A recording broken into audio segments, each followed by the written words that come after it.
A leathercraft swivel knife is used to cut contour lines into slightly damp vegetable tanned or tooling leather without cutting all the way through.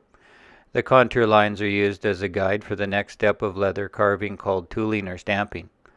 The ability to cut contour lines easily makes a swivel knife an essential tool for leather crafters and consists of three components: a double bevel or wedge-shaped cutting blade at the bottom, a round barrel-shaped midsection that is filled with ball bearings to allow the blade and handle to rotate 360 degrees freely, and a U-shaped handle at the top called a saddle that allows your index finger to rest on top of the knife to control the depth of cut, and your thumb and middle fingers to control the direction of the cut.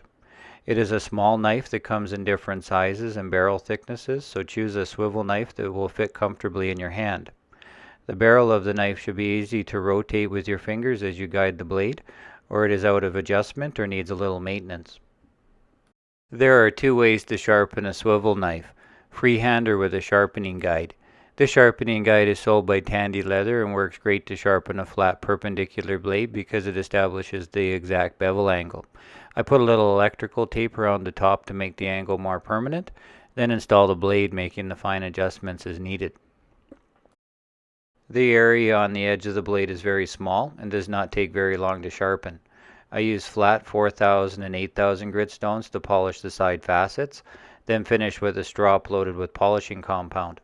It does not get much simpler after you establish the bevel angle, but gently press down on the top of the blade to remove enough steel and alternate both sides. When a burr has formed on the edge, the blade is sharp.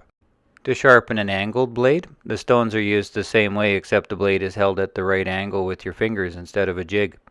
Once you get a sharp edge on your swivel knife, it'll stay sharp for a long time, especially if you strop the blade frequently and protect the edge.